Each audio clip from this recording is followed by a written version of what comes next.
your opinion, what should Microsoft do next to keep the Xbox brand relevant? So what should be their future plan? And we've kind of spoke on it, but just to reiterate it, so if we leave it in the people's consciousness before we wrap this up, what do you think they need to do next to keep the Xbox brand relevant? So I'm going to go to you first, Richard. Well, Gary, a controversial answer. I don't think that there's anything that they can or will do.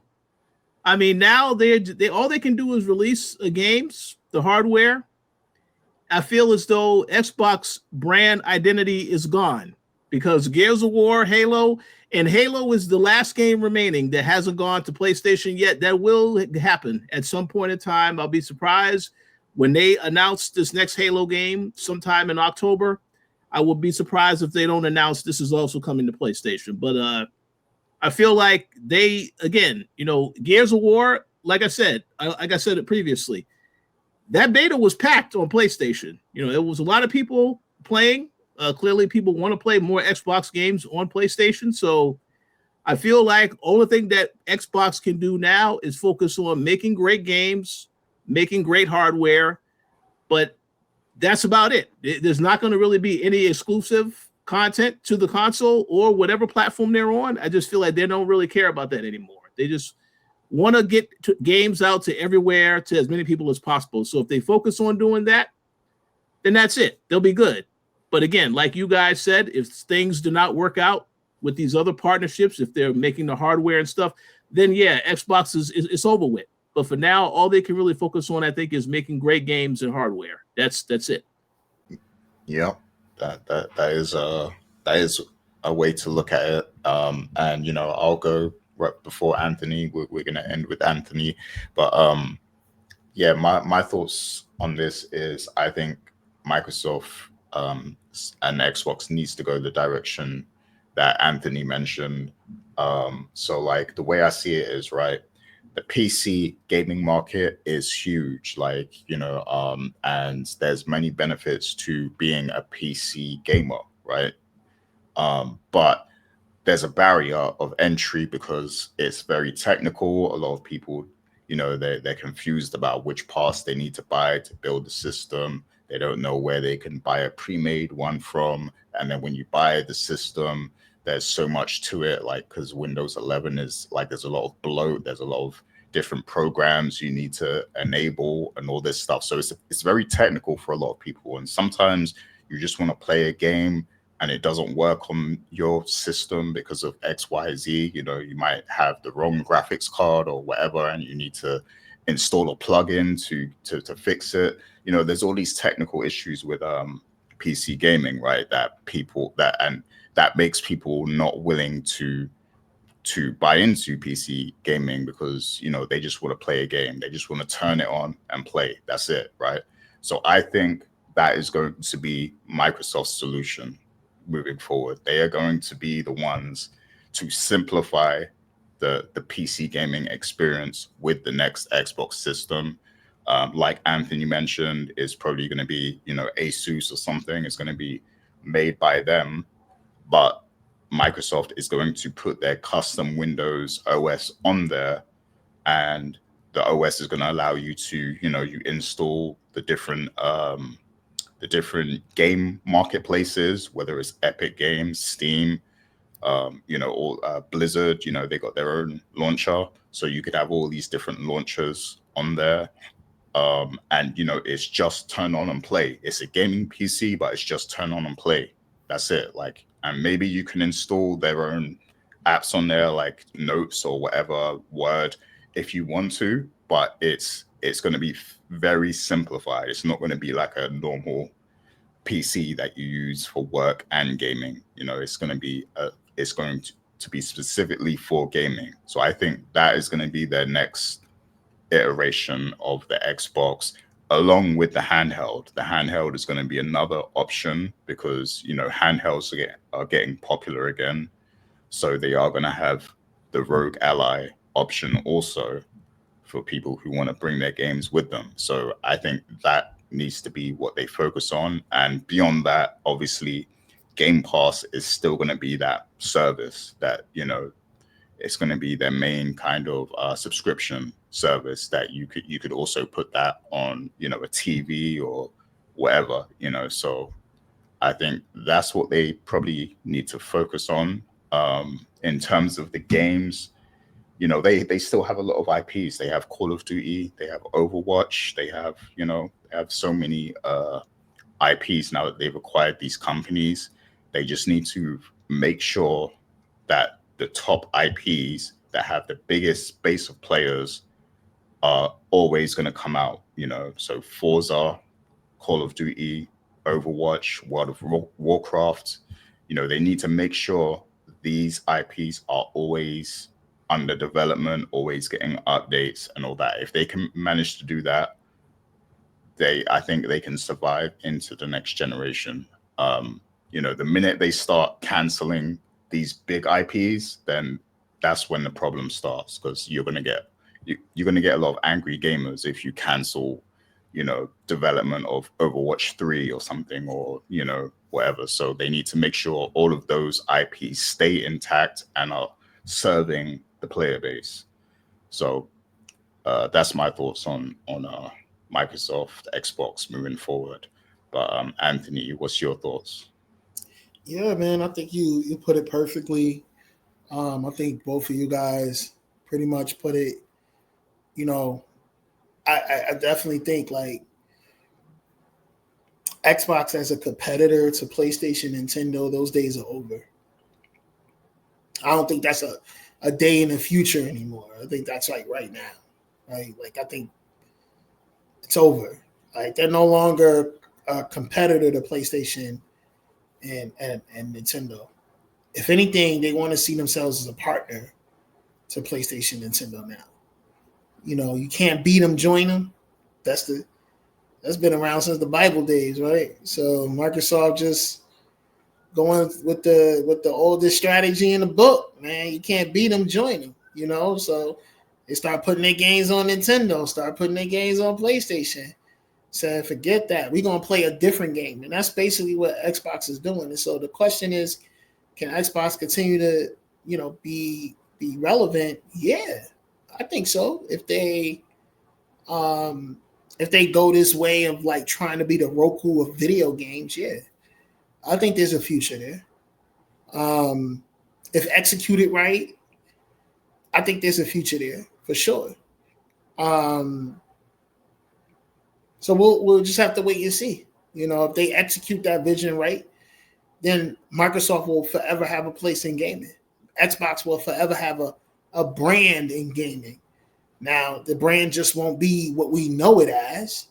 Kids are gonna grow up knowing Xbox as a OS, not even like an actual hardware.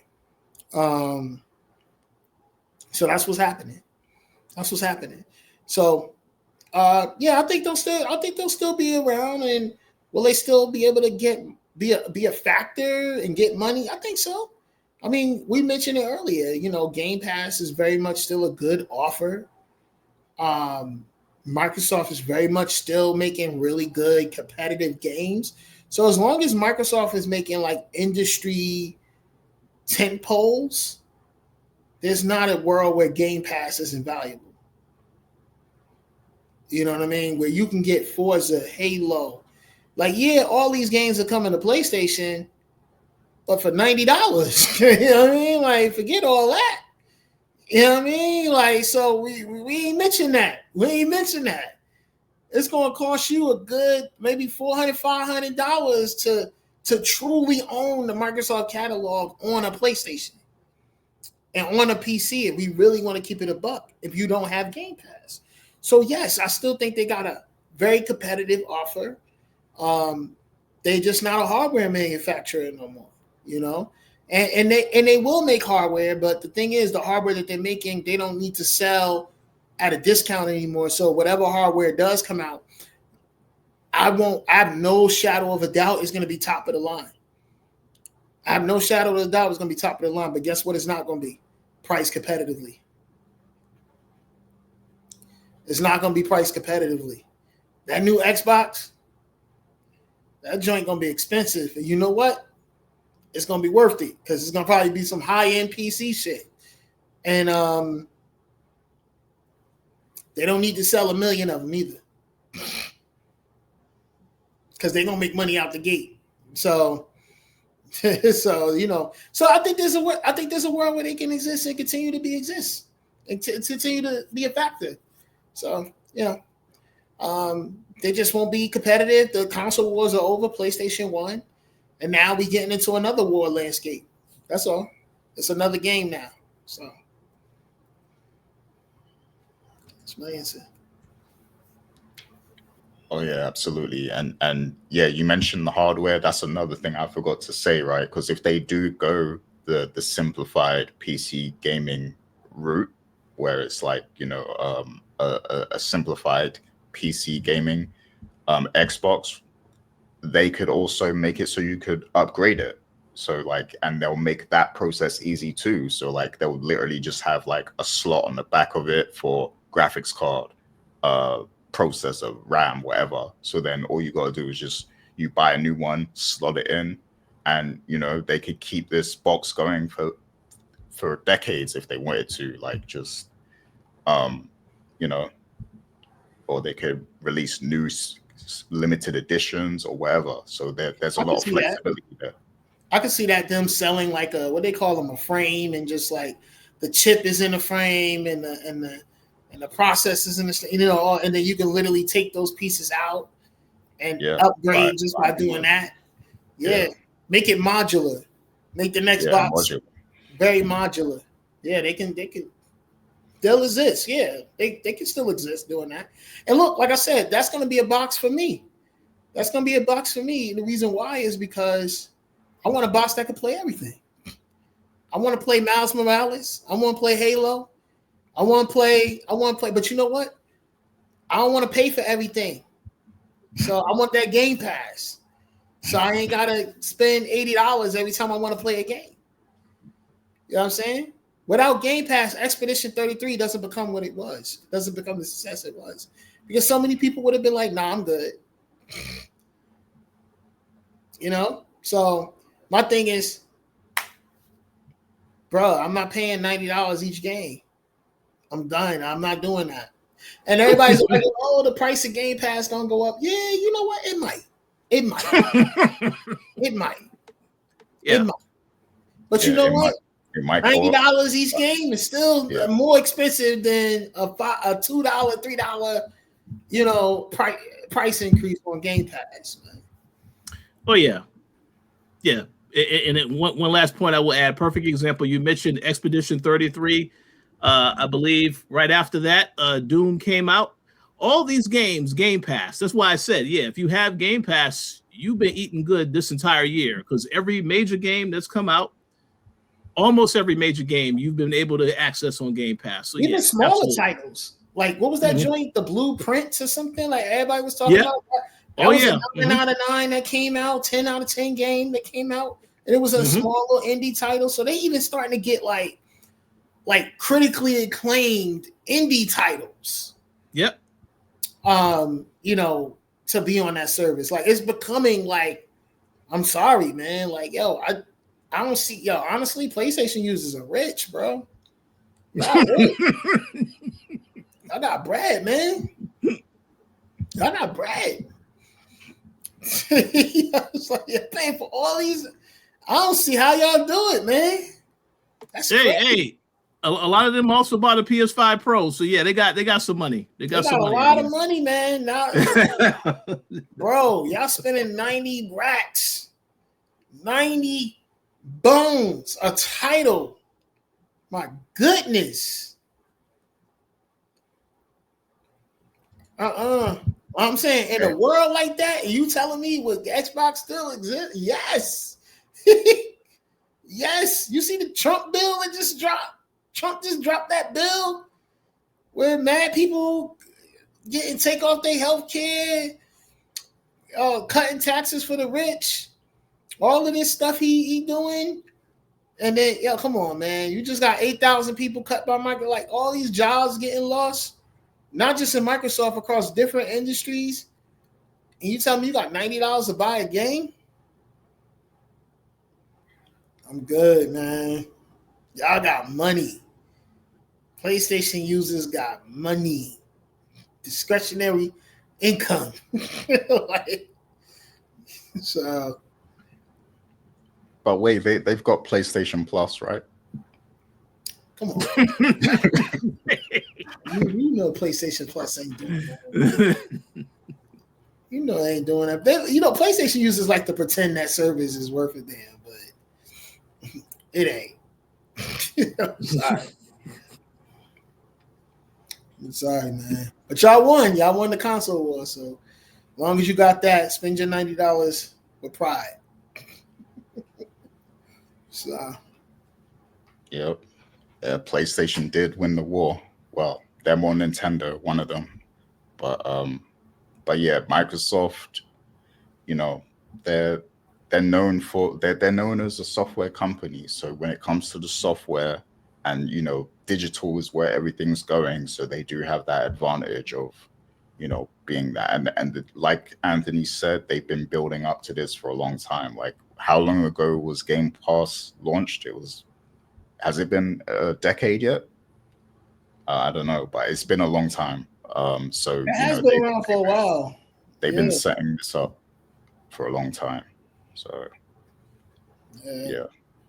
They stopped trying to be the Netflix of games, and they just said, "Yo, we want to be the Roku of games." And so, with a Netflix app, and that's what Game Pass is. So. Yeah, and Gary, one last thing. Yeah, it was announced in 2017. So yeah, it's almost 10 years. Look at that. Okay. So Xbox is a 10-year anniversary. They're gonna have a 10-year anniversary drop with mad shit on it.